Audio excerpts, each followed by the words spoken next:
കുർബാന എന്നൊക്കെ പറയുന്നത് ശരിക്കും ഒരു തട്ടിപ്പാണ്. ഇതിങ്ങനെ ആളുകളെ കൂട്ടാൻ വേണ്ടി ഒരു നമ്പറാണ്. ഞാനത് ഫുൾ രാത്രി ഇരുന്ന് ഫോൺ വിളിക്കും, പകല് മൊത്തം വീടുകൾ കയറും, സ്കൂളുകളിൽ പോകും, നാണം കെട്ട് വേർത്ത് അലഞ്ഞ് ഇങ്ങനെ നടക്കും. ഞാൻ വൈകുന്നേരം കിടക്കുന്നത് കട്ടിലാണ്. വൈകുന്നേരം കിടക്കുന്ന കട്ടിലാണ്.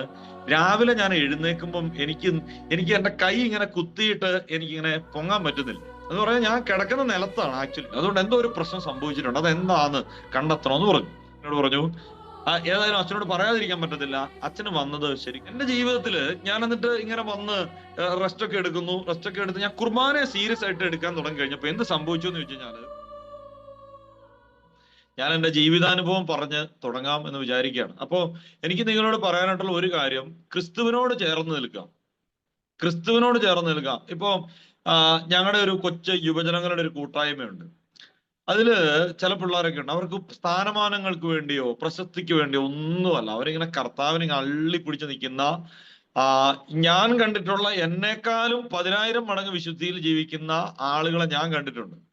അതിൽ തട്ടുകട നടന്ന മേരി ചേച്ചി തൊട്ട് ഒരു ജോസഫ് എന്ന് പറയുന്ന ഒരു പയ്യൻ തൊട്ട് അങ്ങനെ ഒരുപാട് ആളുകളുണ്ട്. അപ്പൊ ഞങ്ങളൊന്നുമല്ല. ചില യുവജനങ്ങളുടെയൊക്കെ സ്പിരിച്വാലിറ്റി കാണുമ്പോൾ ഞാനിങ്ങനെ അന്താളിച്ചു പോയിട്ടുണ്ട്. യുവജനങ്ങളൊന്നും മോശമാണ് എന്നൊന്നും എനിക്ക് ചിന്തയില്ല. പക്ഷെ നമ്മൾ ശ്രദ്ധിക്കേണ്ട ഒരു കാര്യം, നമ്മളെ വഴിതെറ്റിച്ച് കളയാൻ സാധ്യത ഉള്ളത് ആത്മീയമായിട്ടുള്ള മേഖലയിലേക്ക് നമ്മൾ വരുമ്പോൾ നമുക്ക് ഇച്ചിരി ആശ്വാസം കിട്ടിയാൽ കൊള്ളാം, ഇച്ചിരി സ്ഥാനമാനം കിട്ടിയാൽ കൊള്ളാം. ഇതൊന്നും നമ്മളെ മുന്നോട്ട് നയിക്കില്ല എന്നുള്ളതാണ് സത്യം. പക്ഷെ നമ്മുടെ ഫോക്കസ് എവിടെ ആയിരിക്കണം? ക്രിസ്തു മാത്രമായിരിക്കണം നമ്മുടെ ഫോക്കസ്. ക്രിസ്തുവിനാണ് നമ്മുടെ ഫോക്കസ് എങ്കിൽ നമ്മൾ ഭയപ്പെടണം. നമുക്ക് സമാധാനവും ശാന്തിയും ഒക്കെ നമുക്ക് കിട്ടും എന്നുള്ളതിൽ യാതൊരു സംശയവും ഇല്ല.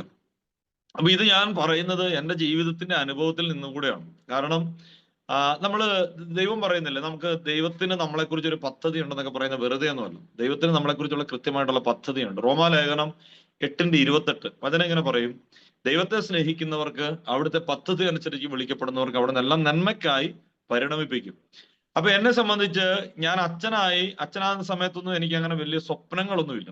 എന്റെ സ്വപ്നങ്ങൾ എന്നൊക്കെ പറയുന്നത് ഏറ്റവും നന്നായിട്ട് പാട്ട് പാടുന്ന ഒരു അച്ഛൻ, ഏറ്റവും നന്നായിട്ട് പ്രസംഗിക്കുന്ന ഒരു അച്ഛൻ, എല്ലാവരും കൈകൊട്ടിച്ചിരിക്കുക, എല്ലാവരെയും കാണുമ്പോൾ ഭയങ്കര എനർജറ്റിക് ആയിട്ട് സംസാരിക്കുന്ന ഒരു അച്ഛൻ, ആളുകളെ എല്ലാം ഭയങ്കരമായിട്ട് ഒരുമിപ്പിച്ച് നിർത്തുന്ന ഒരു അച്ഛൻ. അങ്ങനെ ഭൗതികമായിട്ടുള്ള കുറെ ലക്ഷ്യങ്ങളുമായിട്ടാണ് ഞാൻ അച്ഛനാകുന്നത്. എന്റെ പൗരോഹിത്യത്തെ കുറിച്ചുള്ള ചിന്ത എന്നൊക്കെ പറയുന്നത് അത്രേ ഉണ്ടായിരുന്നുള്ളൂ. പിന്നെ എനിക്ക് കുർബാനയെ കുറിച്ചൊക്കെയുള്ള കൺസെപ്റ്റ് എന്ന് പറയുന്നത് വളരെ വികലമായിരുന്നു. അതായത് നന്നായിട്ട് കുർബാന ചെല്ലണം, കുർബാന കേട്ട ആളുകളൊക്കെ അമ്പരന്ന് ഇരിക്കണം, പാറയിൽ ഇങ്ങനെ ഉരയ്ക്കുന്ന ശബ്ദമാണെങ്കിലും ആളുകൾ അത് കേട്ട് അമ്പരന്നിരിക്കണം. അങ്ങനെയൊക്കെയുള്ള കുറെ ചിന്തകൾ എന്റെ മനസ്സിലുണ്ട്. പിന്നെ നന്നായി പ്രസംഗിക്കണം. ഉള്ളിൽ ജീവിതം എങ്ങനെ ഇരുന്നാലും സ്റ്റേജിൽ കയറി കഴിഞ്ഞാൽ ഏറ്റവും നന്നായിട്ട് പ്രസംഗിക്കണം. അപ്പൊ ആളുകളെ ഭയങ്കരമായിട്ട് ആവേശം കൊള്ളിക്കണം. അങ്ങനെ ഭയങ്കര ശക്തമായ ഒരു ജീവിത ശൈലിയായിട്ട് മാറണം.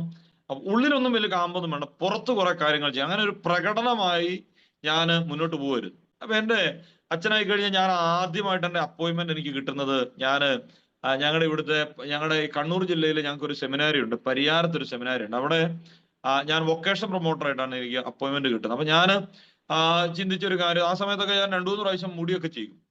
ലോഹയൊക്കെ ഞാനിങ്ങനെ മാറ്റി ഇടും. എനിക്ക് ഏറ്റവും നല്ല ലോഹയും ഏറ്റവും നന്നായിട്ട് നടക്കണം, വണ്ടിയുണ്ട്.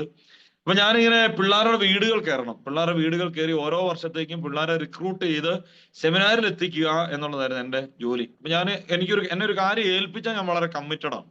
അപ്പൊ ഞാനത് ഫുൾ രാത്രി ഇരുന്ന് ഫോൺ വിളിക്കും, പകല് മൊത്തം വീടുകൾ കയറും, സ്കൂളുകളിൽ പോകും, നാണം കെട്ട് വേർത്ത് അലഞ്ഞ് ഇങ്ങനെ നടക്കും. പക്ഷെ എനിക്ക് ഞാൻ ശരിക്കും സാറ്റിസ്ഫൈഡ് ആയിരുന്നു എന്ന് ചോദിച്ചു കഴിഞ്ഞാൽ ഞാൻ സാറ്റിസ്ഫൈഡ് അല്ല, ഒട്ടും സാറ്റിസ്ഫൈഡ് അല്ല. കാരണം ഞാൻ ഭൗതികമായിട്ടുള്ള കാര്യങ്ങളാണ് ഞാൻ എൻ്റെ ജീവിതത്തിൽ അന്വേഷിച്ചുകൊണ്ടിരുന്നത്. പ്രശസ്തി, പദവി, പണം, ഇതൊക്കെയായിരുന്നു എൻ്റെ ജീവിതത്തിൽ ഞാൻ അന്വേഷിച്ചുകൊണ്ട്. ഇന്ന് ഞാൻ സാറ്റിസ്ഫൈഡ് ആണോ എന്ന് ചോദിച്ചു കഴിഞ്ഞാൽ ഞാൻ 100% സാറ്റിസ്ഫൈഡ് ആണ്. എൻ്റെ പൗരോഹിത്യത്തെ എന്തിനും അപ്പുറം ഞാൻ വിലമതിക്കുന്നു. എൻ്റെ പൗരോഹിത്യത്തെ ഞാൻ എന്തിനും അപ്പുറത്ത് വിലമതിക്കും. ഇനി ഒരു ജീവിതവും കൂടെ ഉണ്ടെങ്കിൽ ഞാൻ ഒരു പുരോഹിതനായി ജീവിക്കാൻ ഞാൻ ആഗ്രഹിക്കുന്നു. ഇത് കേൾക്കുമ്പോൾ എൻ്റെ മമ്മി ചിലപ്പോൾ ഞെട്ടും, ഇത് കേൾക്കുമ്പോൾ എൻ്റെ വീട്ടുകാർ ചിലപ്പോൾ ഞെട്ടും, ഇത് കേൾക്കുമ്പോൾ എൻ്റെ കൂട്ടുകാർ ചിലപ്പോൾ ഞെട്ടും. ഞാൻ പക്ഷെ സെമിനാരി പഠിച്ചുകൊണ്ടിരിക്കുന്ന സമയത്ത് ഞാൻ അങ്ങനെ ആയിരുന്നില്ല. ഞാനിങ്ങനെ ഭൗതികമായിട്ട് ഓടിക്കൊണ്ടിരുന്ന ഒരാളാണ്, ഭൗതികമായിട്ട് മാത്രം ചിന്തിച്ചുകൊണ്ടിരുന്ന ഒരാളാണ്. പക്ഷെ എൻ്റെ ജീവിതത്തെ എങ്ങനെ മാറ്റിമറിച്ചു എന്നാണ് എനിക്ക് നിങ്ങളോട് പറയാനായിട്ടുള്ളത്. ദൈവത്തിന് നമ്മളെക്കുറിച്ച് ഒരു പദ്ധതി ഉണ്ടെന്നൊക്കെ വെറുതെ ധ്യാന കേന്ദ്രങ്ങളിൽ ചെല്ലുമ്പോൾ ഒരു സിസ്റ്റർ മുഖത്ത് നോക്കി പറയുന്നതല്ല. അത് ചുമ്മാ കിള്ളിക്കിഴിച്ച് വെറുതെ പറയുന്നതല്ല. എന്നെ സംബന്ധിച്ച് ഞാന് അച്ഛനായിരിക്കുന്ന സമയത്ത് ഡീക്കൺ ആയിരിക്കുമ്പോൾ ഞാനിങ്ങനെ ധ്യാനത്തിന് പോകും. ഞാൻ ധ്യാനത്തിന് പോകുന്നത് അണക്കര ധ്യാന കേന്ദ്രത്തിലാണ്. അപ്പൊ നിങ്ങൾ വിചാരിക്കും ഡൊമിനിക് അച്ഛൻ എന്നെ പേഴ്സണലി അറിയാം. ഡൊമിനിക് അച്ഛൻ എന്നെ പേഴ്സണലി അറിയത്തൊന്നുമില്ല. എനിക്ക് അച്ഛനിൽ മനസ്സിലായ ഒരു കാര്യം, അച്ഛന് നല്ല ജ്ഞാനമുണ്ട്. ജ്ഞാനം എന്ന് പറഞ്ഞാൽ അത് നമ്മുടെ പാസ്റ്റും പ്രസന്റും ഫ്യൂച്ചറും അറിയാൻ തക്ക വിധത്തിലുള്ള ഒരു ജ്ഞാനം അച്ഛനുണ്ട്. അപ്പൊ ഈ അച്ഛനടുത്ത് ഡീക്കൺ ആയിരിക്കുന്ന സമയത്തൊക്കെ ധ്യാനത്തിന് ചെല്ലുമ്പോൾ എന്നോട് അച്ഛൻ പറയും, അച്ഛനെ കുറിച്ച് ഈശോയ്ക്ക് ഒരു പദ്ധതി ഉണ്ട് കേട്ടോ എന്ന് പറയും. അപ്പൊ ഓരോ വർഷവും ധ്യാനത്തിന് ചെല്ലുമ്പോൾ എന്നോട് പറയും, ഈശോയ്ക്ക് അച്ഛനെ കുറിച്ച് ഒരു പദ്ധതി ഉണ്ട് കേട്ടോ എന്ന് പറയും. അപ്പൊ ഞാനത് കേട്ട് എന്ത് പദ്ധതിയാന്നൊക്കെ വിചാരിച്ച് ഞാനിങ്ങനെ ഇരിക്കും. അപ്പൊ എന്റെ പരിയാരം സെമിനാറിലെ എന്റെ അപ്പോയിന്റ്മെന്റ് 3 വർഷമായിരുന്നു. ഈ 3 വർഷം കൊണ്ട് കുറെ പിള്ളേരെ സെമിനാറിലേക്ക് എത്തിച്ചു. അത് എന്റെ കഴിവാണെന്ന് ഞാൻ ചിന്തിച്ചു. പക്ഷെ എന്റെ കഴിവല്ല, ദൈവത്തിന്റെ കൃപയാണ്. അപ്പൊ ദൈവത്തിന് വേണ്ടി പ്രവർത്തിക്കാൻ ദൈവം ഒരാളെ നിശ്ചയിക്കുകയാണ് ചെയ്യുന്നത്. അത് ആരുടെ മെറിറ്റോ അതിൻ്റെ അകത്ത് ഞാൻ ചെയ്യുന്നതോ അല്ലെങ്കിൽ ഞാൻ ചെയ്യുന്ന ഒന്നും ഒരു കാര്യവും വലിയ പ്രധാനപ്പെട്ട കാര്യമൊന്നുമല്ല. ദൈവം ആഗ്രഹിക്കുന്നു, ദൈവം നിർത്തിയതുകൊണ്ട് നമ്മൾ നിൽക്കുന്നു. നമ്മുടെ ബലഹീനമായിട്ടുള്ള കരങ്ങളിലൂടെ ദൈവം ചില കാര്യങ്ങൾ ചെയ്യിപ്പിക്കുന്നു എന്നത് മാത്രമാണ് സത്യം. അപ്പൊ എന്റെ ജീവിതത്തിൽ ഞാൻ പറഞ്ഞു വന്ന കാര്യം, ഞാൻ പരിയാര സെമിനാരിൽ എനിക്ക് 3 വർഷം കഴിഞ്ഞപ്പോഴത്തേക്കും മടുത്തു ഞാൻ. കാരണം ഈ നാണക്കേടാണ്. നിങ്ങൾക്കറിയാം, നിങ്ങളുടെയൊക്കെ സ്കൂളുകളിൽ സിസ്റ്റേഴ്സും അച്ഛന്മാരൊക്കെ വന്ന് സെമിനാരിൽ ചേരാൻ വേണ്ടിയൊക്കെ ചോദിച്ചാൽ ഉണ്ടാകുന്ന സ്ഥിതി എന്താ? ചില സ്ഥലങ്ങളിലൊക്കെ കൂവി ഓടിക്കും. മനസ്സിലായോ? ചില സ്ഥലങ്ങളിലൊക്കെ മോശമായിട്ടുള്ള കമന്റുകൾ പറയും. ചില സ്ഥലങ്ങളൊക്കെ നമ്മളെ പരിഹസിച്ച് വിടും. ഇങ്ങനെയുള്ള പല അനുഭവങ്ങൾ എനിക്ക് ഉണ്ടായിട്ടുണ്ട്. കാരണം ഈ ഒരു കാലഘട്ടത്തിൽ പൗരോഹിത്യത്തെ, സന്യാസത്തെ അത്രമാത്രം വിലമതിക്കുന്ന ഒരു കാലഘട്ടം അല്ലല്ലോ. അപ്പൊ ഞാൻ അങ്ങനെ പല വിധത്തിലാണ് ഞാൻ മടുത്തു. 3 വർഷം കഴിഞ്ഞപ്പോഴത്തേക്ക് ഞാൻ മടുത്തു. അപ്പം പ്രൊവിൻഷ്യാളച്ചനോട് ഞാൻ പറഞ്ഞു, അച്ഛാ എനിക്ക് ഒരു മാറ്റം വേണമെന്ന് പറഞ്ഞു. അപ്പൊ പ്രൊവിൻഷ്യാളച്ചൻ, അപ്പൊ ഞാൻ ആ മാറ്റം വേണമെന്ന് പറഞ്ഞ പാടെ തന്നെ ഞാൻ അണക്കര ധ്യാനിക്കാനായിട്ട് പോയി. അണക്കര ധ്യാനിക്കാനായിട്ട് ചെന്നപ്പം എന്നോടന്ന് ഡൊമിനിക് വളവനാൽ അച്ഛൻ എന്നോട് പറഞ്ഞു, അച്ഛനെ ശരിക്കും സഹനത്തിലൂടെ വെട്ടിയൊരുക്കാൻ സമയമായി എന്ന് പറഞ്ഞു. സഹനത്തിലൂടെ വെട്ടിയൊരുക്കാൻ പോവാണ്. അതുകൊണ്ട് അച്ഛനോട് പ്രൊവിൻഷ്യാളച്ചൻ ചോദിക്കും, അച്ഛന് വിദേശത്തേക്ക് പോകണോ, ജർമ്മനിക്ക് പോകണോ, അച്ഛന് ഇഷ്ടമുള്ളത് അച്ഛൻ സെലക്ട് ചെയ്തോളാൻ പറഞ്ഞു. അല്ലെ? പഴയ നിയമത്തില് നമ്മൾ കാണുന്ന ഒരു രംഗമുണ്ട് ബൈബിളിൽ ഉൽപ്പത്തി പുസ്തകത്തിൽ 13-ാമത്തെ അധ്യായം കഴിഞ്ഞ് 14, 15, 16 എനിക്ക് തോന്നുന്നു. അതായത് അബ്രാഹവും ലോത്തും ഒരുമിച്ച് ഇങ്ങനെ മുന്നോട്ട് പോകുന്ന സമയത്ത് അബ്രാഹവും ലോത്തും തമ്മിൽ ചെറിയ പ്രശ്നങ്ങളൊക്കെ ഉണ്ടാവുകയാണ്. ഈ ഇടയന്മാര് വെച്ച് വയലിൽ വെച്ച് ചില അടിയും ബഹളമൊക്കെ ഉണ്ടാകുമ്പോൾ ഈ അബ്രാഹം പറയുന്ന ഒരു ചോദ്യമുണ്ട്. അബ്രാഹം ലോത്തിനോട് പറയാം, നിനക്ക് ഇഷ്ടമുള്ളത് നീ എടുത്തോണ്ട് പൊക്കോ എന്ന് പറയുന്നില്ലേ? എന്ന് പറയുന്ന പോലെ നമുക്ക് ചില ഓഫറുകൾ ചിലപ്പം ദൈവം നമ്മുടെ മുമ്പിൽ വെക്കും. അത് ദൈവത്തിന്റെ പദ്ധതി ആണെങ്കിൽ നമ്മൾ എടുക്കാവുള്ളൂ. മറ്റേത് നമ്മൾ എടുത്ത് കൊത്തുമ്പോഴായിരിക്കും ചിലപ്പോൾ ചൂണ്ട നമ്മുടെ, അല്ലെ? എല്ലാം ദൈവത്തിന്റെ പദ്ധതി അല്ല. ദൈവം, അല്ലെ? ഇപ്പൊ അബ്രാഹം ലോത്ത് ഈ ഫലഭൂഷ്ടമായിട്ടുള്ള സ്ഥലം തിരഞ്ഞെടുക്കുന്ന സമയത്ത് അത് സോദോം ഗൊമോറയായി തീരും എന്ന് ലോത്ത് തിരിച്ചറിയുന്നില്ല. കാരണം ലോത്തിന് ജ്ഞാനമില്ല. അപ്പൊ നമ്മളെ സംബന്ധിച്ച് നമ്മുടെ ജീവിതത്തിലെ തെരഞ്ഞെടുപ്പുകൾ ജ്ഞാനമാണോ അല്ലെങ്കിൽ അത് കറക്റ്റായിട്ട് ദൈവം ആഗ്രഹിക്കുന്നതാണോ എന്ന് നമ്മൾ തിരിച്ചറിയണം. അപ്പൊ ഈ ഡൊമിനിക് അച്ഛൻ അന്ന് എന്നോട് പറഞ്ഞു, അച്ഛനൊരു കാര്യം ചെയ്യണം, അച്ഛൻ ഒരു കാരണവശാലും വിദേശത്തേക്ക് പോകുമെന്ന് ചോദിച്ചാൽ അച്ഛൻ നോ പറയണമെന്ന് പറഞ്ഞു. അപ്പൊ പിന്നെ തിരിച്ച് സെമിനാരി വന്നിട്ട് അപ്പൊ എന്നോട് അച്ഛൻ പറഞ്ഞു മാറ്റം തരാന്ന് പറഞ്ഞു. അങ്ങനെ ഒരു ദിവസം ഈ പ്രൊവിൻഷ്യാൾ അച്ഛൻ ഈ സെമിനാരിൽ വരികയാണ്. എന്നിട്ട് പ്രൊവിൻഷ്യാൾ അച്ഛൻ പറഞ്ഞു, എനിക്ക് ഒരു കാര്യം ചെയ്യാം, അച്ഛന് ഇഷ്ടമുള്ളത് അച്ഛൻ തെരഞ്ഞെടുത്തോളാൻ പറഞ്ഞു. വിദേശത്തേക്ക് പോവാം, പഠിക്കാൻ പോവാം, ജർമ്മനിക്ക് പാസ്റ്റർ മിനിസ്ട്രിക്ക് എന്ന് പറഞ്ഞാൽ ജർമ്മനിക്ക് പോവാം, എങ്ങോട്ട് വേണേലും പോവാന്ന് പറഞ്ഞു. അപ്പൊ അച്ഛനോട് പറഞ്ഞു, അത് നിങ്ങൾ തീരുമാനിച്ചാൽ മതി, ഞാനായിട്ട് പറഞ്ഞിട്ട് എനിക്കൊന്നും വേണ്ട എന്ന് പറഞ്ഞു. അപ്പൊ അച്ഛനോട് പറഞ്ഞു, അങ്ങനെ ഉണ്ടെങ്കിൽ അച്ഛനൊരു കാര്യം ചെയ്യും, അച്ഛൻ ഈ പരിയാരത്ത് ഞങ്ങളൊരു കൊച്ചു പ്രയർ സെല്ലുണ്ട്, അപ്പൊ അത് നോക്കാൻ പറഞ്ഞു. അപ്പൊ അത് നോക്കാൻ പറഞ്ഞ് എന്നെ അവിടുന്ന് വേറെ സ്ഥലത്തേക്ക് മാറ്റി. അവിടുന്ന് ഈ പോർക്കളം എന്ന് പറയുന്നൊരു സ്ഥലത്തേക്ക് എനിക്ക് ട്രാൻസ്ഫർ തരികയാണ്. പോർക്കളം അവിടുന്ന് അടുത്താണ്, കാസർഗോഡ് ജില്ലയില് പോർക്കളം എന്ന് പറയുന്ന സ്ഥലത്തേക്ക് ഒരു കൊച്ചു ആശ്രമം, അവിടെ എനിക്ക് ട്രാൻസ്ഫർ തന്നു. ഞാൻ അവിടെ ചെല്ലുമ്പം ഞാൻ കാണുന്ന ഒരു കാഴ്ച എന്താണെന്ന് വെച്ച് കഴിഞ്ഞാൽ, എന്നെക്കാളും ഒരു 10 ഇരട്ടി ആകാര വടിവും അതിനൊത്ത ആരോഗ്യമുള്ള ഒരു അച്ഛനാണ് അവിടെ ഉള്ളത്. ഞങ്ങളുടെ സഭയിലെ തന്നെ വലിയൊരു അച്ഛൻ, വലിയൊരു ആരോഗ്യവും അതിനൊത്ത സംഭവങ്ങളൊക്കെ ഉള്ള ഒരു അച്ഛനാണ് അവിടെ ഉള്ളത്. അച്ഛൻ രാവിലെ തൊട്ട് ഇറങ്ങിക്കഴിഞ്ഞാൽ അച്ഛൻ പറമ്പിലിറങ്ങി പണിയും. അപ്പൊ ഞാനും ഈ അച്ഛന്റെ കൂടെ പണിക്കിറങ്ങും. രാവിലെ തൊട്ട് വൈകുന്നേരം വരെ തെങ്ങിന്റെ ചോട് തുറക്കലും ഇഞ്ചിക്ക് മൂട് തെളിക്കലും കപ്പയുടെ മൂട് തുറക്കലും ഇതെല്ലാം പണിയാണ്. അങ്ങനെ പണിയൊക്കെ കഴിഞ്ഞ് ഞാനൊരു ദിവസം വന്ന് ഇങ്ങനെ എന്റെ കട്ടിൽ കിടക്കുകയാണ്. വൈകുന്നേരം പ്രയറൊക്കെ കഴിഞ്ഞ് ഞാൻ എന്റെ മുറിയിലേക്ക് വന്നു.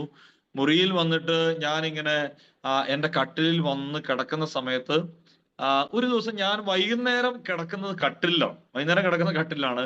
രാവിലെ ഞാൻ എഴുന്നേൽക്കുമ്പം എനിക്ക് എന്റെ കൈ ഇങ്ങനെ കുത്തിയിട്ട് എനിക്കിങ്ങനെ പൊങ്ങാൻ പറ്റുന്നില്ല. എന്ന് പറഞ്ഞാൽ ഞാൻ കിടക്കുന്ന നിലത്താണ് ആക്ച്വലി. വൈകുന്നേരം കിടന്ന കട്ടിലാണ്, രാവിലെ ഇങ്ങനെ എഴുന്നേൽക്കുന്ന നിലത്തുനിന്നാണ്. അപ്പൊ എനിക്ക് കൈ കുത്തി മോളോട് എന്റെ ബോഡിയുടെ വെയിറ്റിനെ ലിഫ്റ്റ് ചെയ്യാൻ പറ്റുന്നില്ല. അപ്പൊ എന്നോട് പറഞ്ഞു, അപ്പൊ ഞാൻ ഒരു വിധത്തില് എന്റെ കൈ കുത്തി ഒരു വിധത്തിൽ ഞാൻ പിടച്ച് എഴുന്നേറ്റ് പുറത്ത് ചെല്ലുമ്പം ആളുകൾ കുർബാനയ്ക്ക് വന്നിട്ടുണ്ട്. അപ്പൊ ഞാൻ അവരോട് പറഞ്ഞു എനിക്ക് ഹോസ്പിറ്റലിൽ പോകണമെന്ന് പറഞ്ഞു. പെട്ടെന്ന് തന്നെ സുപ്പീറച്ചനും എന്നെ ഹോസ്പിറ്റലിലേക്ക് കൊണ്ടുപോയി. കാഞ്ഞങ്ങാട് ദീപ എന്ന് പറഞ്ഞൊരു ഹോസ്പിറ്റലിൽ എന്നെ കൊണ്ടുപോയി നോക്കി. അപ്പൊ ഞാൻ എന്റെ കൈയുടെ സർജറി, എന്റെ കൈയുടെ എക്സ്റേ എടുക്കുമ്പം എന്റെ കൈയുടെ ഇവിടെ ഒരു സോക്കറ്റ് ഉണ്ട്. ഇവിടെ ഒരു സോക്കറ്റ് ഉണ്ട്. ഇതിനുള്ളിൽ ഒരു ബോളുണ്ട്. അപ്പൊ ഈ സോക്കറ്റ് പൊട്ടിയിട്ടുണ്ട്, അതിനുള്ളിലെ ബോളും പൊട്ടിയിട്ടുണ്ട്. ഈ ബോള് പൊട്ടിയിട്ട് ഈ ബോൾ ഇങ്ങനെ ബോളിന്റെ എല്ലിന്റെ പീസ് ഇങ്ങനെ മാംസത്തിലേക്ക് കൊണ്ടിരിക്കുന്ന ശരിക്കും എക്സ്റേ എവിഡന്റ് ആണ്. അപ്പൊ ഞാനിത് കണ്ടിട്ട് അപ്പൊ ഡോക്ടറിനോട് പറഞ്ഞു, അച്ഛാ ഇത് കൈ പെട്ടെന്ന് തന്നെ ഇങ്ങനെ തൂക്കി ഇങ്ങനെ കെട്ടണം, പെട്ടെന്ന് തന്നെ കൈക്ക് സർജറി വേണം എന്ന് പറഞ്ഞു. അപ്പൊ എന്നോട് പറഞ്ഞു ഈ സർജറി ഇവിടെ നടക്കില്ല, നമുക്ക് എത്രയും പെട്ടെന്ന് തന്നെ കോഴിക്കോടേക്ക് കൊണ്ടുപോകണം. അപ്പൊ പെട്ടെന്ന് തന്നെ വണ്ടി അറേഞ്ച് ചെയ്തു. എന്നെ ഒരു ആംബുലൻസിന് കോഴിക്കോടേക്ക് കൊണ്ടുപോയി. കോഴിക്കോട് ചെന്ന് ബേബി മെമ്മോറിയൽ എന്ന് പറഞ്ഞൊരു ഹോസ്പിറ്റലിൽ പെട്ടെന്ന് എനിക്ക് സർജറി നടത്തുകയാണ്. സർജറി നടത്തി തിരിച്ചു വന്നു കഴിഞ്ഞ് ഈ ഡോക്ടേഴ്സ് മാറി മാറി എന്റെ ശരീരത്തെ ടെസ്റ്റ് ചെയ്യാൻ തുടങ്ങി. അതായത് അവരെടുക്കാൻ പറ്റുന്ന എല്ലാ സ്രവവും എടുത്തു, അല്ലെ? എടുക്കാൻ പറ്റുന്ന എല്ലാ സ്രവവും, ബ്ലഡും മറ്റ് സംഭവങ്ങളും എല്ലാം എടുത്ത് ടെസ്റ്റ് ചെയ്തു. അതിനുശേഷം എനിക്ക് ചെയ്യാൻ പറ്റുന്ന എല്ലാ ടെസ്റ്റുകളും എന്റെ ശരീരത്തിൽ ചെയ്തു. ഈ ECGയോ EGയോ പിന്നെന്താണ് എക്കോയോ പിന്നെ അങ്ങനെ എന്തൊക്കെയോ കുറെ ടെസ്റ്റുകൾ എന്റെ ശരീരത്തിൽ ചെയ്തു. ഇപ്പൊ ഈ ഡോക്ടേഴ്സ് ഇങ്ങനെ രാവിലെയും വൈകുന്നേരം ഒക്കെ എന്റെ മുറിയിലേക്ക് വരും. അപ്പൊ എന്റെ അന്നേരം ഈ കൈ സർജറി ചെയ്ത് ഇപ്പോഴും എന്റെ കൈയുടെ ഇവിടെ ഒരു കമ്പി കിടപ്പുണ്ട്. എന്റെ കൈയുടെ ഇവിടെ ഒരു കമ്പി കിടപ്പുണ്ട്. അപ്പൊ ഞാൻ വിചാരിച്ചു കമ്പിയൊക്കെ ഇട്ടു ടെസ്റ്റുകൾ ഇങ്ങനെ നടക്കുകയാണ്. അപ്പൊ ഈ ഡോക്ടർ എന്നോട് പറഞ്ഞു, അച്ഛാ ഇത് ഞങ്ങൾക്ക് കണ്ടുപിടിക്കേണ്ട ഒരു കാര്യം, കട്ടിലിൽ നിന്ന് അച്ഛൻ വീണാൽ ഇത്രയും മാരകമായിട്ട് ഒരിക്കലും സംഭവിക്കില്ല, അതുകൊണ്ട് എന്തോ ഒരു പ്രശ്നം സംഭവിച്ചിട്ടുണ്ട്, അതെന്താന്ന് കണ്ടെത്തണമെന്ന് പറഞ്ഞു.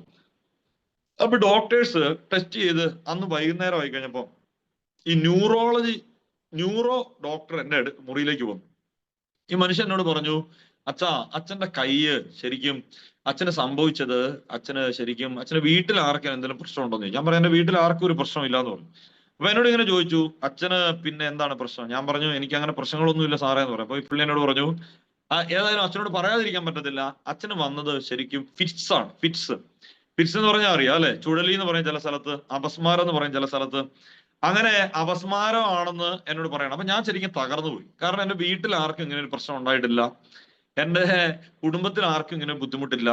അപ്പൊ എനിക്ക് പൗരോഹിത്യം കുർബാന ചൊല്ലി ഞാൻ ആകപ്പാടെ കുർബാന ചൊല്ലി എന്റെ സംഭവം ഞാൻ പറഞ്ഞൊരു സംഭവത്തിലേക്ക് ഞാൻ എത്തിയിട്ടില്ല.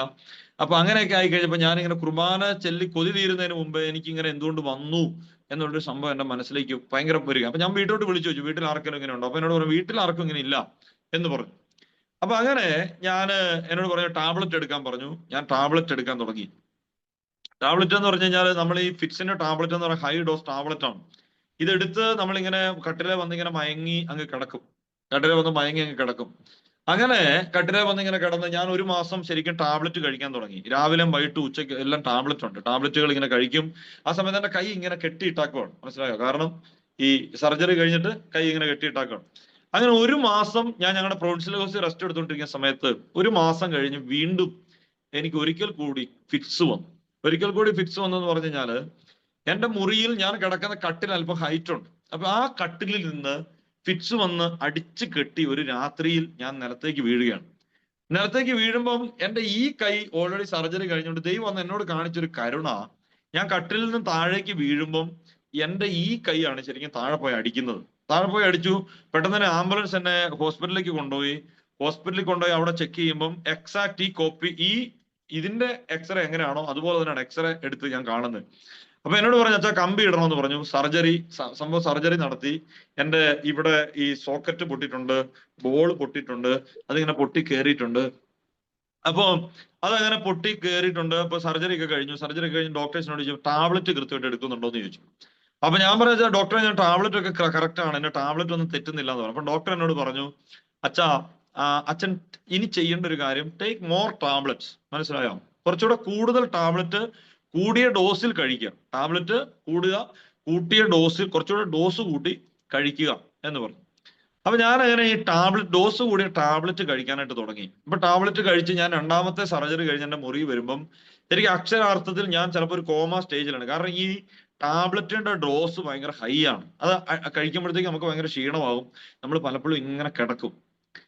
അപ്പൊ എനിക്ക് മനസ്സിലായി ഇനി എനിക്കൊരു ജീവിതം ഇല്ല എന്നൊരു ചിന്ത എന്റെ മനസ്സിലേക്ക് വരികയാണ്. അപ്പൊ എന്നെ കാണാൻ വരുന്ന ആളുകളുടെ അടുത്തേക്ക് ഞാൻ ഇങ്ങനെ കൈകൊണ്ട് ഇങ്ങനെ കാണിക്കുമായിരുന്നു. അവര് പിന്നീട് എന്നോട് പറഞ്ഞു, അവരോട് എന്റെ മനസ്സിന്റെ ഒരു സംഭവം ഞാൻ ഇങ്ങനെ ആളുകളെ കാണിക്കുമായിരുന്നു. അതായത് ഇനിയിപ്പോ ഞാൻ ജീവിതത്തിലേക്ക് തിരികെ വരുമെന്ന് എനിക്ക് പ്രതീക്ഷയില്ല, ഞാൻ തീർന്നു എന്നിങ്ങനെ എന്റെ മൈൻഡിലുണ്ടായിരുന്ന ഒരു സംഭവം ഞാൻ ഇങ്ങനെ കൈകൊണ്ട് ഇങ്ങനെ ആക്ഷനിലൂടെ കാണിക്കുമായിരുന്നു. അപ്പോ ആളുകൾക്ക് അത് ഭയങ്കര വിഷമമായി, എന്നെ കാണുന്ന ആളുകൾക്ക് ഭയങ്കര വിഷമമായി. അപ്പൊ ഞാൻ ടോട്ടലി ഡിപ്രസ്ഡ് ആയി. മനസ്സിലായി, ഭയങ്കര ഡിപ്രഷൻ എന്റെ മനസ്സിനെ ബാധിച്ചു. എന്ന് പറഞ്ഞാൽ എന്റെ ബാച്ചുകാരൊക്കെ ചുമ്മാ ഫോൺ വിളിക്കുമ്പോൾ പോലും എനിക്ക് എടുക്കാൻ കഴിയാത്തൊരു സ്ഥിതി, പിന്നെ എനിക്ക് ആരോട് സംസാരിക്കാൻ ഇഷ്ടമില്ലാത്തൊരു സ്ഥിതി. അങ്ങനെ ഞാൻ ഈ പ്രൊഫഷണൽ കോഴ്സിൽ ഇങ്ങനെ മരവിച്ച് കിടക്കുകയാണ്. അപ്പൊ അങ്ങനെ കിടക്കുന്ന സമയത്ത് എന്റെ ഉള്ളിലേക്ക് ഒരു ചിന്ത വരും. അപ്പൊ അതുവരെ ഞാൻ കുർബാന എല്ലാ ദിവസവും എവരിടെ ഞാൻ കുർബാന ചെല്ലും. കുർബാന ചൊല്ലുന്ന സമയത്ത് ഞാൻ കുർബാന പെട്ടെന്ന് ചൊല്ലി ഞാൻ വേഗം തിരിച്ചു വരും. ആളുകൾ ഉണ്ടെങ്കിൽ ഞാൻ കുറച്ച് സമയമൊക്കെ എടുക്കും, കുറച്ച് കുനിഞ്ഞൊക്കെ നിൽക്കും. ആളുകളില്ലെങ്കിൽ ഞാൻ പെട്ടെന്ന് കുർബാന തീർത്തിട്ട് പോരും. എന്ന് പറഞ്ഞാൽ പ്രൈവറ്റ് മാസ് ചെല്ലുമ്പോൾ ഞാൻ പെട്ടെന്ന് വരും. അപ്പൊ എന്റെ ഉള്ളിൽ ഇങ്ങനെ ഒരു ചിന്ത വരികയാണ്. ആ സമയത്ത് ഞാൻ കുറച്ച് ബൈബിളൊക്കെ വായിക്കും, ഇങ്ങനെ മുറിയിൽ എങ്ങനെയാലും കയറി പോണമല്ലോ. അപ്പൊ അങ്ങനെ ഞാൻ ഈ കുർബാന ചെല്ലുന്ന സമയത്ത് എന്റെ ഉള്ളിൽ ഒരു ചിന്ത വരികയാണ്, ഈ കുർബാന എന്നൊക്കെ പറയുന്നത് ശരിക്കും ഒരു തട്ടിപ്പാണ്. ഇതിങ്ങനെ ആളുകളെ കൂട്ടാൻ വേണ്ടി ഒരു നമ്പറാണ്, അല്ലെ? സഭയിൽ ഇങ്ങനെ ആളുകളെ ഒരുമിച്ച് കൂട്ടാൻ വേണ്ടി ഒരു നമ്പറാണോ എന്നൊരു ചിന്ത എന്റെ മനസ്സിലേക്ക് വരികയാണ്. രണ്ടാമത് എന്റെ മനസ്സിലേക്ക് വന്ന് ഇത് ശരിക്കും ഒരു അടയാളമായിരിക്കും, അല്ലെങ്കിൽ ഒരു സൈൻ ആയിരിക്കും, അല്ലെങ്കിൽ ഇതൊരു അപ്പക്കഷണമാണ്. ഇങ്ങനെ ഒരു ചിന്ത എന്റെ മനസ്സിലേക്ക് വരികയാണ്. അപ്പൊ പക്ഷെ കർത്താവ് ദൈവവചനത്തിൽ കൃത്യമായിട്ട് പറയുകയാണ്, മറ്റേത് ഗ്രന്ഥങ്ങളെക്കാളും ഏറ്റവും ആധികാരികമായിട്ടുള്ള ഗ്രന്ഥം ബൈബിളാണ്. അതുകൊണ്ടാണ് സ്വാമി വിവേകാനന്ദൻ പോലും പറയുന്നത് മറ്റേത് ദൈവസങ്കല്പങ്ങളെക്കാളും വിശ്വസിക്കാൻ പറ്റുന്ന ക്രിസ്തുവിലാണ്. കാരണം ഈ ബൈബിൾ ആധികാരികമാണ്. ബൈബിളിൽ ക്രിസ്തുവിനെ കുറിച്ച് പറയുന്നത് കണ്ണും പൂട്ടി വിശ്വസിക്കാം, കാരണം ബൈബിൾ ആധികാരികമാണ്. അപ്പൊ ഞാനിങ്ങനെ ബൈബിൾ എടുത്ത് വായിക്കുന്നു. അപ്പൊ ബൈബിളിനെ കുറിച്ച് പഠിച്ചത് കൊണ്ട് എനിക്ക് ഉറപ്പാണ്, കാരണം ബൈബിളിൽ ഒരു കള്ളത്തരമില്ല.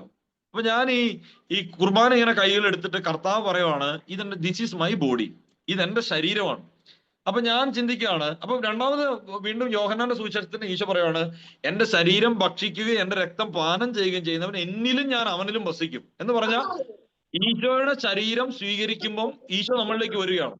ഈശോ നമ്മളിലേക്ക് വരുന്നു, നമ്മുടെ ശരീരം ഈശോയുടെ ശരീരമായിട്ട് മാറുന്നു. അപ്പൊ പിന്നെ എന്റെ ശരീരത്തിലെ രോഗത്തെ, ഈശോയുടെ ശരീരം എന്ന് പറയുന്നത് ശരിക്കും പെർഫെക്റ്റ് ആയിട്ടുള്ള ഒരു ശരീരമാണല്ലോ. അപ്പൊ എന്റെ ഇൻപെർഫെക്റ്റ് ആയിട്ടുള്ള ശരീരം പെർഫെക്റ്റ് ആയിട്ടുള്ള ഈശോ ഏറ്റെടുക്കുമ്പം തീർച്ചയായും എന്നെ ഹീൽ ചെയ്യാൻ പറ്റും. അത് ഈശോയ്ക്ക് പറ്റുന്ന കാര്യമേ ഉള്ളൂ എന്നൊരു ചിന്ത എന്റെ മനസ്സിലേക്ക് വരികയാണ്. പിന്നെ രണ്ടാമത് എന്റെ മനസ്സിലേക്ക് വന്നൊരു ചിന്ത, അപ്പൊ ഞാൻ ആദ്യമൊക്കെ അങ്ങനെ ചിന്തിക്കുന്നു, അത് എനിക്ക് സംശയമാണ്. ഞാൻ അങ്ങനെ ചിന്തിക്കാൻ കാരണം ഇതൊരു തട്ടിപ്പാണോ, ഇങ്ങനെയൊക്കെ എന്റെ മനസ്സിലേക്ക് വരും. രണ്ടാമത് എന്റെ വചനത്തിൽ ഇത് പറയുന്നുണ്ടല്ലോ. അപ്പൊ ഞാൻ ചിന്തിക്കണം, ഇതിന് ശരിയാണെങ്കിലോ എന്ന് വിചാരിച്ച് ഞാൻ കുർബാനയെ കുറച്ചുകൂടെ ഗൗരവത്തോടുകൂടി എടുക്കാൻ തുടങ്ങി. പരിശുദ്ധ കുർബാനയെ കുറച്ചുകൂടെ ഗൗരവത്തോടുകൂടി എടുത്ത് കുർബാനയിൽ ഞാൻ അല്പം കൂടി തീഷ്ണതയോടുകൂടി കുർബാന അർപ്പിക്കാൻ തുടങ്ങി. കുർബാനയിൽ എനിക്ക് ഏറ്റവും ഇഷ്ടപ്പെട്ട ഒരു രംഗം എന്ന് പറയുന്നത് പരിശുദ്ധ കുർബാന ഇങ്ങനെ എടുത്തുയർത്തുന്ന ഒരു രംഗമാണ്. അപ്പൊ എടുത്തുയർത്തുന്ന സമയത്ത് അത് ഈശോ തന്നെയാണ്, ഉദ്ധിതനായ ഈശോ ശിഷ്യന്മാർക്ക് പ്രത്യക്ഷപ്പെട്ടതുപോലെയാണ് ഈ വിശ്വാസികളുടെ സമൂഹത്തിൽ തിരുവോസ്തിയിൽ വൈദികന്റെ കരങ്ങളിലൂടെ ഈശോ എടുത്ത് ഉയർത്തുന്നത്. അപ്പൊ ഞാന് ഈ പരിശുദ്ധ കുർബാന ഇങ്ങനെ എടുത്തുയർത്തുമ്പോൾ ഞാൻ കുറെ സമയം ഇങ്ങനെ ഒറ്റയ്ക്കേ ഉള്ളൂ, ഞാനും വേറൊരു ബ്രദറും ഉള്ളൂ കുർബാന അർപ്പിക്കാം. ബ്രദർ രാവിലെ കുർബാനയ്ക്ക് കൂടിയതാണ്. ഈ ബ്രദർ എന്നെ നോക്കാൻ വേണ്ടിയാണ്. ഞാനിനി ഇൻ കേസ് ഒന്ന് ഉരുണ്ട് പടച്ച് വീണ് കഴിഞ്ഞാൽ അന്ന് വിചാരിച്ചാണ് ഈ ബ്രദറിനെ അവിടെ കൊണ്ട് നിർത്തിയാൽ. അപ്പൊ ഞാനിങ്ങനെ കുർബാന എടുത്തുയർത്തിയിട്ട് ഞാനിങ്ങനെ കർത്താവിനോട് പറയും, കർത്താവ് ഇത് നീ തന്നെയാണോ? നീ തന്നെയാണെങ്കിൽ യു ക്യാൻ ഹീൽ മീ. നീ ഒരു പെർഫെക്റ്റ് ആണ്. അപ്പോ എന്റെ ഇൻപെർഫെക്റ്റ് ആയിട്ടുള്ള ശരീരത്തിലേക്ക് നിനക്ക് കടന്നു വരാൻ പറ്റും എന്നൊരു ചിന്ത എന്റെ മനസ്സിലേക്ക് വരികയാണ്. അപ്പോ എന്നെ സംബന്ധിച്ച് ഈ ജോൺ ബോൺ രണ്ടാമൻ മാർപ്പാപ്പ പറഞ്ഞില്ലേ, അതാണ് എന്റെ ജീവിതത്തിൽ ഏറ്റവും പ്രധാനപ്പെട്ട കാര്യം. ജോൺ ബോൺ രണ്ടാമൻ മാർപ്പാപ്പ പറഞ്ഞത്, ഈ ലോകത്തിലെ എല്ലാ വലിയ പ്രശ്നങ്ങൾക്കും ഉള്ള ഉത്തരം ആ ചെറിയ തിരുവോസ്തിയിലുണ്ട്. ഈ ലോകത്തിലെ എല്ലാ വലിയ പ്രശ്നങ്ങൾക്കും ഉള്ള ഉത്തരം ആ ചെറിയ തിരുവോസ്തിയിലുണ്ട് എന്ന് പറഞ്ഞാല്, ഈ അപ്പം കേവലം ഒരു അപ്പക്കഷ്ണമാണെന്ന് നീ വിശ്വസിച്ചാൽ അത് അത്രേ ഉള്ളൂ. മറിച്ച് വിശ്വാസത്തിന്റെ കണ്ണിൽ ഇത് ക്രിസ്തു തന്നെയാണെന്ന് വിശ്വസിച്ചാണ് നീ ഇത് സ്വീകരിക്കുന്നതെങ്കിൽ നിന്റെ ജീവിതത്തെ ആകമാനം മാറ്റിമറിക്കാൻ പറ്റുന്ന ഒരു സത്യമാണ് ഈ അപ്പം എന്ന് പറഞ്ഞാൽ ഈശോ തന്നെ യോഹന്നാന്റെ സുവിശേഷത്തിൽ പറയുന്നില്ലേ, എന്റെ ശരീരം യഥാർത്ഥ ഭക്ഷണമാണ്, എന്റെ ശരീരം യഥാർത്ഥ ഭക്ഷണമാണ്. എന്താണ് ഈ യഥാർത്ഥ ഭക്ഷണം? യഥാർത്ഥ ഭക്ഷണം എന്ന് പറഞ്ഞാൽ ഞാൻ ഇപ്പം വൈകുന്നേരം പോയി ചപ്പാത്തിയും ചിക്കനും കഴിച്ചിട്ടാണ് ഞാൻ എൻ്റെ മുറിയിലേക്ക് കയറി വന്നത്. ഞങ്ങള് സപ്പറിൽ നിന്ന് ചപ്പാത്തിയും ചിക്കനും വരും. രാവിലെ ഉച്ചക്ക് ചിക്കൻ ഉണ്ടായിരുന്നു. അപ്പൊ ഞങ്ങള് സപ്പറ് ചപ്പാത്തിയും ചിക്കനും വരും. ഈ ചപ്പാത്തിയും ചിക്കനും ഞാൻ കഴിച്ചപ്പം നാളെ എഴുന്നേൽക്കുമ്പം ഒരു പക്ഷെ എന്റെ ശരീരം കുറച്ച് ചീർത്ത് വീർത്തേക്കാം. അതിനപ്പുറത്തേക്ക് മറ്റൊന്നും സംഭവിക്കാൻ പോകുന്നില്ല. മനസ്സിലായോ? ഇന്ന് രാത്രിയിൽ എന്റെ ജീവിതത്തിലുള്ള സങ്കടങ്ങളും വേദനകളും ദുഃഖങ്ങളും പ്രശ്നങ്ങളും പ്രതിസന്ധികളും നാളെ കേൾക്കുമ്പോൾ ഞാൻ അതുപോലെ ഫേസ് ചെയ്യണം. അവിടെ ഒരു മാറ്റം വരുത്താനും ഈ ചപ്പാത്തിക്കും ചിക്കനും പറ്റില്ല. മനസ്സിലായോ? രണ്ടാമത്തെ കാര്യം ഞാൻ ഇന്ന് ഭക്ഷണം കഴിക്കാനായിട്ട് ചെന്നപ്പം എൻ്റെ മുറിക്ക് തൊട്ടടുത്തുള്ള ഒരു അച്ഛൻ, ഇവിടെ ഒരു പാവ അച്ഛനാ, ഒരു പ്രായമുള്ള അച്ഛൻ വളരെ കാര്യത്തോടു കൂടി എന്നെ പരിഗണിച്ച്, ക്ലിൻ്റെ അച്ഛൻ എപ്പോഴാ ഉച്ചയ്ക്ക് വന്നോ, ഞാനിന്ന് വേറൊരു കാര്യത്തിന് വേണ്ടി പോയതായിരുന്നു. അപ്പൊ വളരെ സ്നേഹത്തോടു കൂടി ഈ അച്ഛനും ഞാനും ഒരുമിച്ചിരുന്ന് ഭക്ഷണം കഴിക്കുമ്പോൾ അച്ഛൻ എന്നോട് സംസാരിച്ചു. ഭയങ്കര സ്നേഹം എന്നോട് പ്രകടിപ്പിച്ചു. അതെന്താണ്? എൻ്റെ മനസ്സിനുള്ളൊരു ഫുഡാണ് ശരിക്കും എനിക്ക് അച്ഛൻ തന്നത്. മനസ്സിലായോ? അപ്പൊ ഈ കൗൺസിലിങ്ങിലൂടെ സഹതാപ വാക്കുകള്, പ്രോത്സാഹനത്തിന്റെ വാക്കുകൾ ഇതുവഴി മനസ്സ് ഉത്തേജിപ്പിക്കപ്പെടും. മനസ്സിലായോ? ഇനി മൂന്നാമത്തെ ഒരു മേഖല എന്ന് പറഞ്ഞാൽ ആത്മാവിന്റെ മേഖലയാണ്. അല്ലെ? ആത്മാവിന്റെ മേഖലയാണ്. അപ്പൊ ഞാൻ പറഞ്ഞു വന്ന കാര്യം, മനുഷ്യന്റെ ശരീരത്തിന്റെ രണ്ട് കോമ്പോണന്റുകള്, ഒന്ന് മൈൻഡും രണ്ട് ശരീരവുമാണ്.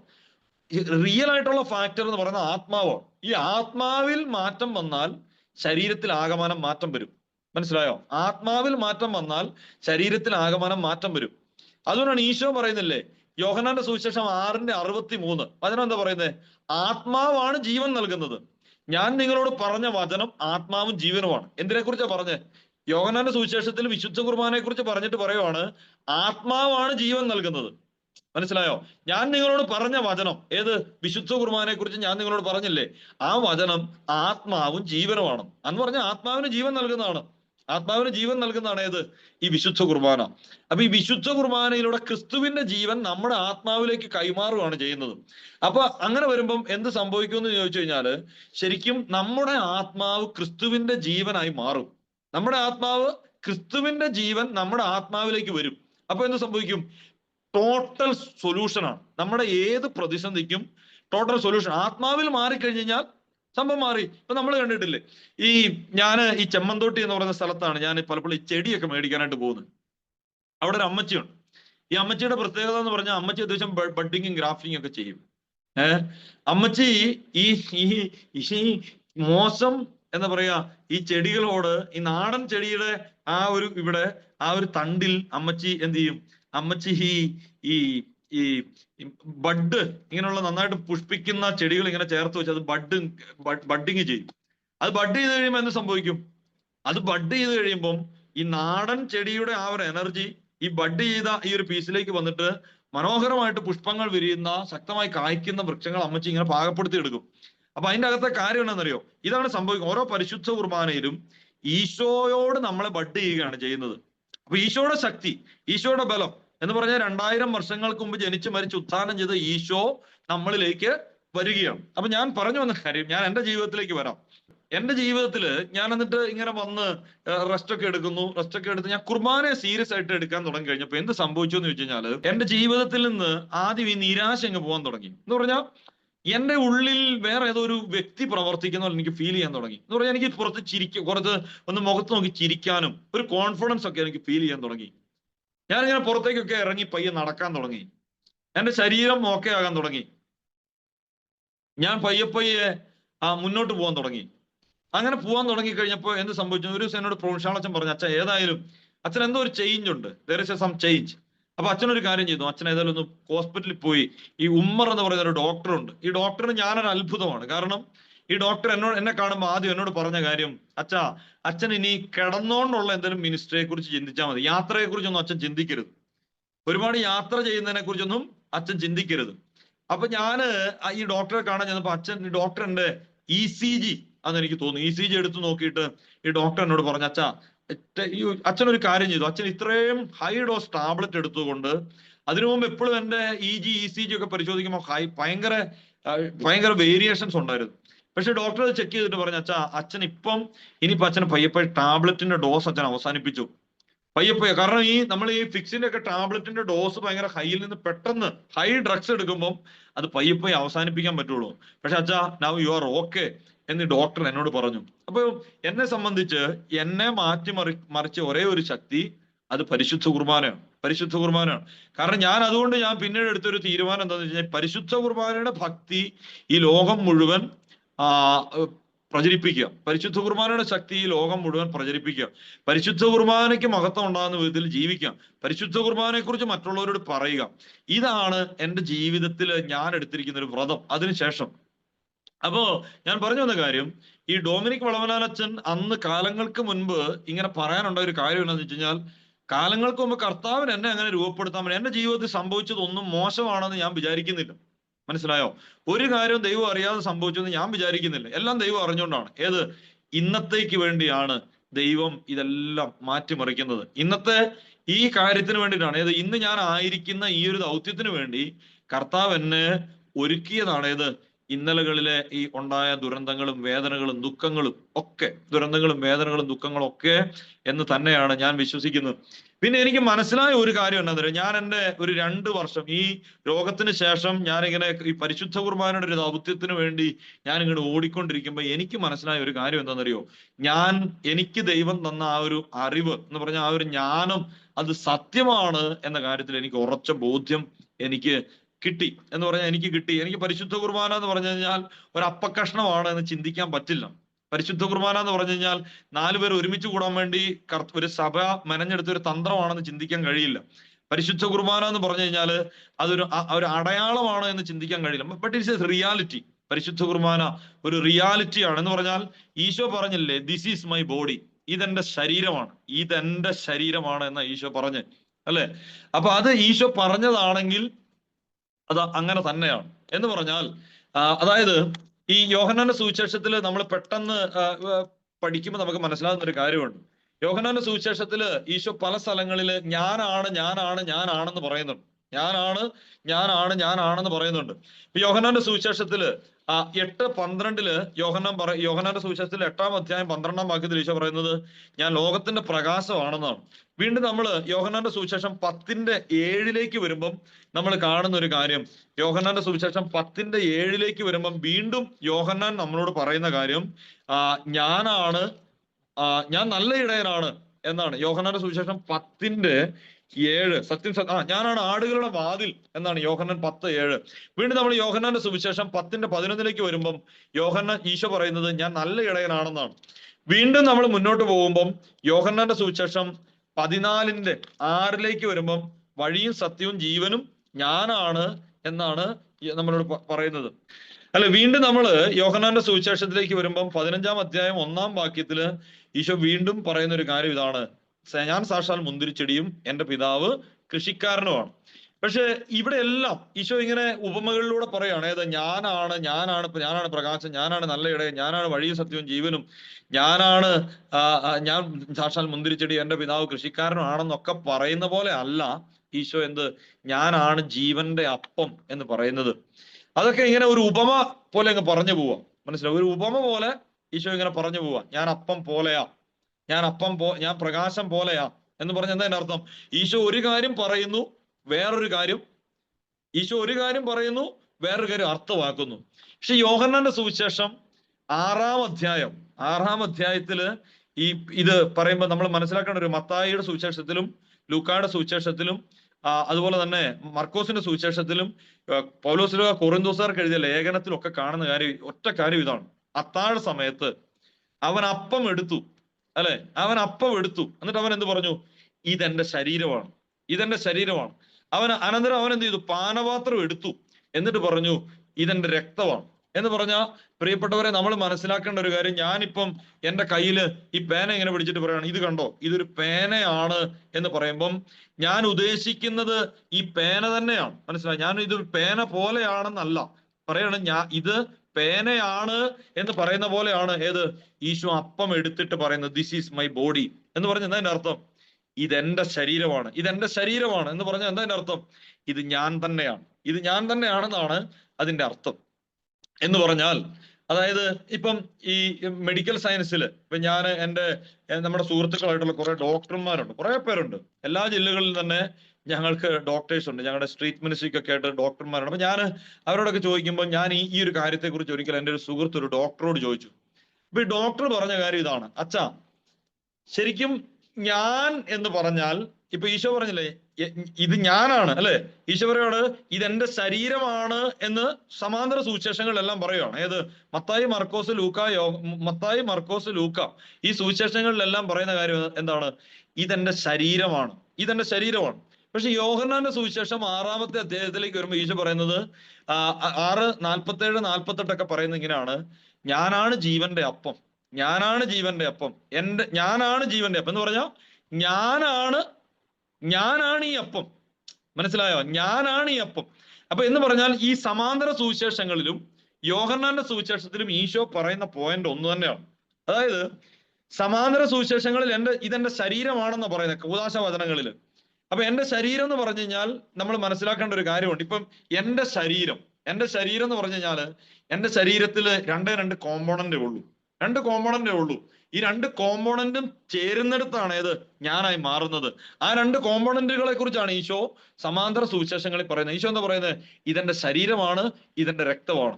ഉദാഹരണം പറയുവാണെങ്കിൽ എന്റെ ശരീരത്തിൽ എന്താണ് ഞാനെന്ന് ചോദിച്ചു കഴിഞ്ഞാല് അല്ലെ, പണ്ട് ഏതോ ഒരു സ്വാമി ഇങ്ങനെ പറയും, വാട്ട് ഈസ് മീ അല്ലെ എന്ന് ചോദിക്കുന്നത് കേട്ടോ. എന്ന് പറഞ്ഞ പോലെ ഞാൻ എന്താണെന്ന് ചോദിച്ചാല് ശരിക്കും കിട്ടുന്ന ഉത്തരം എന്താണെന്നറിയോ? ശരിക്കും ഫിസിയോളജിക്കലി എന്ന് പറഞ്ഞാൽ ബയോളജിക്കലി ഞാൻ എന്താന്ന് ചോദിച്ചു കഴിഞ്ഞാല് I am blood and body. മനസ്സിലായോ? ബോഡി ആൻഡ് ഫ്ലഷ് അല്ലെ. ഞാൻ ഫ്ലഷ് ആണ്, ബ്ലഡ് ആണ്. ഫ്ലഷ് ആണ്, ബ്ലഡ് ആണ്. ഇതിന്റെ രണ്ടിന്റെ കോമ്പോണന്റ് ആണ് ക്ലിന്റ് എന്ന് പറയുന്ന വ്യക്തി. എന്ന് പറയുന്ന പോലെ ഈശോ പറയുകയാണ് ഇതെന്റെ ശരീരമാണ്, എന്റെ രക്തമാണ്. എന്റെ ശരീരമാണ്, എന്റെ രക്തമാണ്. യോഹന്നാൻ പറയുന്ന കാര്യം ഇത് ഞാനാണ് എന്നാണ് പറയുന്നത്. ഞാനാണ് എന്നാണ് പറയുന്നത്. പിന്നെ അത് കാര്യം എന്താണെന്നറിയോ? ഇത് ഞാനായതുകൊണ്ടാണ് ഒരുപാട് പേരുടെ ജീവിതത്തിൽ അത്ഭുതങ്ങളും അടയാളങ്ങളും സംഭവിക്കുന്നത്. ഈ ഡാനിയേൽ പൂവണ്ണത്തിലച്ഛന്റെ ജീവിതത്തിൽ ഒരു ചെറിയ സംഭവം കൂടെ പറഞ്ഞ് ഞാൻ അവസാനിപ്പിക്കും. എന്ന് പറഞ്ഞാൽ ഈ പരിശുദ്ധ കുർബാനയിൽ ദൈവത്തിന്റെ സാന്നിധ്യം ഇല്ല എന്ന് വെറുതെ അങ്ങ് കണ്ണടച്ച് ഇരുട്ടാക്കി പറഞ്ഞിട്ട് കാര്യമില്ല. മനസ്സിലായോ? Never it is A subject of debate, but it is A matter of experience. ഇത് ശരിക്കും എക്സ്പീരിയൻസ് ചെയ്യേണ്ട ഒരു മാറ്ററാണ്, അല്ലാതെ പറയരുത്. നമ്മൾ വിശക്കാതെ അല്ലെ, വിശപ്പിനെ കുറിച്ച് പ്രബന്ധം അവതരിപ്പിക്കേണ്ടത് ആരാ? വിശന്നിട്ടുള്ളവനാ. വിശപ്പിനെ കുറിച്ച് പറയാൻ കഴിയുന്നവൻ ആരാ? സുഡാനിലെ അല്ലെ, ആഫ്രിക്കൻ രാജ്യങ്ങളിൽ സുഡാൻ പോലുള്ള വിശപ്പ് ഇങ്ങനെ കളിയാടുന്ന ചില രാജ്യങ്ങളിലെ ആളുകൾക്ക് വിശപ്പിനെ കുറിച്ച് പറയാൻ പറ്റുള്ളൂ. നമ്മളിവിടെ മൂക്കുമുട്ട തിന്നിട്ട് വിശപ്പിനെ കുറിച്ച് പറഞ്ഞാൽ വിശപ്പിന്റെ ഡെഫിനിഷൻ ആയിരിക്കില്ലത്. അത് തിയറി മാത്രമാണ്. മനസ്സിലായോ? പരിശുദ്ധ കുർബാന ഒരിക്കലും ഒരു തിയററ്റിക്കൽ ഫാക്ടർ അല്ല. ഏത്? ഇതിങ്ങനെ കണ്ടു കേട്ട് അങ്ങനെ പോകേണ്ട സംഭവമല്ല. Matter of experience. ആരൊക്കെ എക്സ്പീരിയൻസ് ചെയ്യുന്നുണ്ടോ അവർക്കൊക്കെ പരിശുദ്ധ കുർബാനയിൽ ദൈവത്തെ കണ്ടെത്താൻ കഴിയുന്നുണ്ട്. ഡാനിയേൽ അച്ഛന്റെ ജീവിതം പെട്ടെന്ന് പറഞ്ഞ് ഞാൻ അവസാനിപ്പിക്കും. ഡാനിയേൽ അച്ഛൻ ഒരിക്കല് ഈ തിരുവനന്തപുരം മേഖലയിൽ ഇങ്ങനെ ശുശ്രൂഷ ചെയ്തുകൊണ്ടിരുന്ന സമയത്ത് ഒരു ഇടവപ്പള്ളിയിൽ അച്ഛൻ വളരെ ശക്തമായി ശുശ്രൂഷ ചെയ്യുന്ന സമയത്ത് ഈ ഡാനിയേൽ അച്ഛനോട് ഒരിക്കല് അവിടുത്തെ ചേട്ടന്മാരൊക്കെ വന്ന് ഇങ്ങനെ വഴക്ക് പറയാൻ തുടങ്ങി. ആ ചേച്ചിമാരൊക്കെ പള്ളി വരാൻ തുടങ്ങി. അവരിങ്ങനെ ചേട്ടന്മാരൊക്കെ ഭയങ്കരമായിട്ട് ഇളകി. ചേച്ചിമാർ പള്ളി പോകാനും കൂദാശകളിലൊക്കെ പങ്കെടുക്കാനൊക്കെ തുടങ്ങി കഴിഞ്ഞപ്പോൾ അപ്പൊ ഡാനിയേൽ അച്ഛന് ഭയങ്കര വിഷമമായി. കാരണം ഡാനിയേൽ അച്ഛൻ കുർബാന ആരാധനയൊക്കെ ഇടവകെ തുടങ്ങി കഴിഞ്ഞപ്പോൾ ആളുകൾ ഭയങ്കരമായിട്ട് ഡാനിയേൽ അച്ഛനെ ഇറിറ്റേറ്റ് ചെയ്യാൻ തുടങ്ങി. അപ്പൊ ഡാനിയേൽ അച്ഛൻ എന്ന് പറഞ്ഞാൽ ചേട്ടന്മാർ ഭയങ്കരമായിട്ട് വന്ന് തെറി വിളിക്കാൻ തുടങ്ങി വൈകുന്നേരം. അപ്പൊ അച്ഛൻ എന്ത് ചെയ്യുന്ന ചോദിച്ചു കഴിഞ്ഞാല് അച്ഛൻ അവിടെ ചെയ്തൊരു കാര്യം എന്താണെന്ന് വെച്ച് കഴിഞ്ഞാൽ അച്ഛൻ ആകെപ്പാടെ വിഷമിച്ച് അച്ഛൻ അവിടുന്ന് നേരെ ഡിവൈൻ ധ്യാന കേന്ദ്രത്തിലേക്ക് വന്നു. ഡിവൈൻ ധ്യാന കേന്ദ്രത്തിൽ വന്ന് നായിക്കമ്പറമ്പിൽ അച്ഛനോട് ചോദിച്ചു, ഞാൻ എന്ത് ചെയ്തിട്ട് അച്ഛൻ ഞാൻ ഇങ്ങനെ വേദന അനുഭവിക്കേണ്ടതെന്ന് ചോദിച്ചു. അപ്പോ ഈ നായിക്കമ്പറമ്പിൽ അച്ഛൻ ഡാനിയേൽ പൂവണ്ണത്തിൽ അച്ഛന് കൊടുത്തൊരു വചനം സങ്കീർത്തനം 110 ഒന്നാമത്തെ വചനമാണ്. സങ്കീർത്തനം 110 ഒന്നാമത്തെ വചനം ഇങ്ങനെയാണ്. എന്താ വചനം? അതിനെങ്ങനെയാണ്? കർത്താവ് എന്റെ കർത്താവിനോട് അരുളി ചെയ്തു, ഞാൻ നിന്റെ ശത്രുക്കളെ നിന്റെ പാദപീഠമാക്കുവോളം നീ എന്റെ വലതുവശത്തിരിക്കുക. അപ്പൊ ഡാനിയേൽ അച്ഛനോട് പറഞ്ഞു, നായിക്കമ്പറമ്പ് ഭയങ്കര തിരക്കായിരുന്നുകൊണ്ട് അന്ന് കുറെ കാലങ്ങൾക്ക് മുമ്പാ അച്ഛൻ ഇത് പ്രാക്ടീസ് ചെയ്തോളാൻ പറഞ്ഞു. ഡാനിയേൽ അച്ഛൻ അവിടെ നിന്ന് തിരിച്ചു പോന്നു. ഇവിടെ വന്നിട്ട് ഡാനിയേൽ അച്ഛൻ എന്താ ചെയ്യേണ്ടതെന്ന് ഒരു പിടുത്തവും കിട്ടുന്നില്ല. ഡാനിയേൽ അച്ഛൻ ഇങ്ങനെ കറങ്ങി തിരിഞ്ഞ് അങ്ങോട്ടും ഇങ്ങോട്ടൊക്കെ നടന്നു. കുറച്ച് വൈകുന്നേരം ആയപ്പം അച്ഛൻ തെരുതര ഫോൺ വിളിച്ചു നായിക്കമ്പറമ്പ് അച്ഛനെ. അപ്പൊ നായിക്കമ്പറമ്പ് അച്ഛൻ ചോദിച്ചു, എന്താ ആരാന്ന് ചോദിച്ചു. പറഞ്ഞു, ഞാനിങ്ങനെ ഡാനിയേൽ അച്ഛനെ ഇന്ന് വന്ന എനിക്ക് ഈ വചനം തന്നാരെന്ന് പറഞ്ഞു. അപ്പോ ഡാനിയേലച്ചനോട് പറഞ്ഞു. അപ്പൊ ഡാനിയേലച്ചനോട് ഇത് എങ്ങനെ പ്രാക്ടിക്കൽ ആക്കും അച്ഛാന്ന് ഈ നായിക്കൻ പറമ്പലച്ചൻ ചോദിച്ചു. അപ്പോ അച്ഛൻ ഒരു പിടുത്തവും കിട്ടുന്നില്ല. നായിക്കൻ പറമ്പലച്ചൻ പറഞ്ഞു ഇത് എങ്ങനെ പ്രാക്ടിക്കൽ ആക്കാന്ന് അച്ഛൻ വിചാരിക്കുന്നതെന്ന് ചോദിച്ചു. ആ സമയത്തൊക്കെ ഇങ്ങനെ അച്ഛന്റെ ചില ബുദ്ധിയിൽ ഇങ്ങനെ അന്ധകാരം വ്യാപിച്ചുകൊണ്ടിരുന്ന ഒരു സമയമാണ്. ഈ കോളേജ് പ്രബന്ധങ്ങളും പുസ്തകങ്ങളും ഫിലോസഫിയൊക്കെ അച്ഛന്റെ തലയിലൂടെ ഇങ്ങനെ കറങ്ങി ബുദ്ധി ഇങ്ങനെ തെളിഞ്ഞു വരുന്ന ഒരു കാലഘട്ടത്തിലാണ് ഡാനിയേലച്ചൻ. അപ്പൊ ഈ നായിക്കൻ പറമ്പലച്ചൻ പറഞ്ഞു അച്ഛൻ ഒരു കാര്യം ചെയ്യും, പരിശുദ്ധ കുർബാന എഴുന്നള്ളിച്ച് വെച്ചിട്ട് അച്ഛൻ കുർബാനയുടെ മുമ്പിൽ ഇരിക്കാൻ പറഞ്ഞു. അങ്ങനെ ഇരിക്കാൻ തുടങ്ങി കഴിഞ്ഞപ്പോൾ എന്ത് സംഭവിച്ചത്? ഈ ചേട്ടന്മാര് ഒരു 2-3 മാസം കഴിഞ്ഞപ്പോൾ ഈ അച്ഛനടുത്ത് വന്നിട്ട് പറഞ്ഞു, അച്ഛാ ഞങ്ങളെയും കൂടെ ഡിവൈൻ ധ്യാന കേന്ദ്രത്തിൽ ധ്യാനിക്കാനായിട്ട് കൊണ്ടുപോകാൻ പറഞ്ഞു.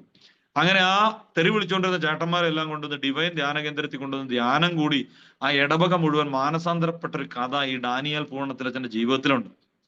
അപ്പോ എനിക്ക് നിങ്ങളോട് പറയാനായിട്ടുള്ള ഒരൊറ്റ കാര്യം എന്താണെന്നറിയോ? 1, പരിശുദ്ധ കുർബാന മുടക്കാതിരിക്കുക. 2, പരിശുദ്ധ കുർബാനയിൽ നന്നായി ഒരുങ്ങി സ്വീകരിക്കുക. പരിശുദ്ധ കുർബാന നന്നായി കുമ്പസാരിച്ചൊരുങ്ങി കുർബാന സ്വീകരിക്കുക. മൂന്നാമത്തെ കാര്യം, നമ്മൾ ഒരു നിത്യാരാധന ചാപ്പലിൽ ഒരു അരമണിക്കൂർ ഒന്ന് പോയി ഇരിക്കുക. കർത്താവിന് ആ പരിശുദ്ധ കുർബാനയിൽ കർത്താവിനെ കണ്ടെത്താനായിട്ട് കഴിയുക. അപ്പോ you also can experience the presence of Jesus really. അപ്പൊ 2000 വർഷങ്ങൾക്ക് മുമ്പ് ജനിച്ചു മരിച്ച് ഉത്ഥാനം ചെയ്ത കർത്താവിനെ രക്തസ്രാവക്കാരി അനുഭവിച്ചതുപോലെ, പാപിനിയായ മറിയ അനുഭവിച്ചതുപോലെ, ചുങ്കക്കാരനായ സക്കേവൂസ് അനുഭവിച്ച പോലെ, നീ ആരാണെങ്കിലും എന്താണെങ്കിലും എവിടെയാണെങ്കിലും നിനക്ക് വേണ്ടി ജീവിക്കുന്ന ഒരു ദൈവം പരിശുദ്ധ കുർബാനയിൽ വസിക്കുന്നു. നീ വിശ്വസിക്കുന്ന ഒരു ചെളിക്കട്ടയിലോ കരിങ്കല്ലും കഷ്ണത്തിലോ ഒരു വിറകുമുട്ടിയിലോ അല്ല, പിന്നെയോ നീ വിശ്വസിക്കുന്ന ജീവിക്കുന്ന ദൈവത്തിലാണ്. പത്രോസിനോട് ചോദിച്ചില്ലേ എന്ത്, ഞാൻ ആരാണെന്നാണ് ജനങ്ങൾ പറയുന്നത്? അപ്പൊ അവർ കുറെ ഉത്തരവൊക്കെ പറഞ്ഞു. അപ്പോ ഈശോ ശിഷ്യന്മാരോട് ചോദിച്ചു, ഞാൻ ആരാണെന്നാണ് നിങ്ങൾ പറയുന്നത്? അല്ലെ, ഞാൻ ആരാണെന്നാണ് ജനങ്ങൾ പറയുന്നത് ചോദിക്കാൻ നിങ്ങൾക്ക് ഉത്തരവുണ്ടാവും. ഞാൻ ആരാണെന്നാണ് നിങ്ങൾ പറയുന്നത് എന്ന് ചോദിച്ചാൽ പ്രിയപ്പെട്ടവരെ, ജീവിതത്തിൽ നിന്ന് ഒരു കാര്യം പറയാൻ കഴിഞ്ഞില്ലെങ്കിൽ നമ്മുടെ കാര്യം കട്ടപ്പുകയാണ്. ഈ പ്രാർത്ഥനയും ശുശ്രൂഷയിലും ഒക്കെ പങ്കെടുത്തിട്ട് ഒരു കാര്യം ജീവിതത്തിൽ ബോധ്യപ്പെട്ടില്ലെങ്കിൽ കാര്യം കട്ടപ്പുകയാണ്. എന്താണെന്നറിയോ? കർത്താവ് ജീവിക്കുന്നു എന്ന സത്യം. കർത്താവ് ജീവിക്കുന്നു എന്ന സത്യം, പരിശുദ്ധ കുർബാനയിൽ ഈശോ ജീവിക്കുന്നു എന്ന സത്യം തിരിച്ചറിയാൻ നമുക്ക് കഴിയട്ടെ. ആ പരിശുദ്ധ കുർബാനയുടെ മുൻപിൽ ഇരിക്കാനും പരിശുദ്ധ കുർബാന ഒരുങ്ങി സ്വീകരിക്കാനും പരിശുദ്ധ കുർബാനയ്ക്ക് വേണ്ടി നിലകൊള്ളാനും നമുക്ക് കഴിയട്ടെ എന്നൊരു കാര്യം ഓർമ്മിപ്പിക്കുന്നു. ദൈവം നമ്മളെല്ലാം സമൃദ്ധമായി അനുഗ്രഹിക്കട്ടെ. എല്ലാവർക്കും എല്ലാ നന്മകളും നേരുന്നു. നമുക്ക് പരസ്പരം പ്രാർത്ഥിക്കാം. നിങ്ങളുടെ പ്രാർത്ഥന പ്രത്യേകമായി ചോദിക്കുകയും ചെയ്യുന്നു, യാചിക്കുകയും ചെയ്യുന്നു. ദൈവം അനുഗ്രഹിക്കട്ടെ.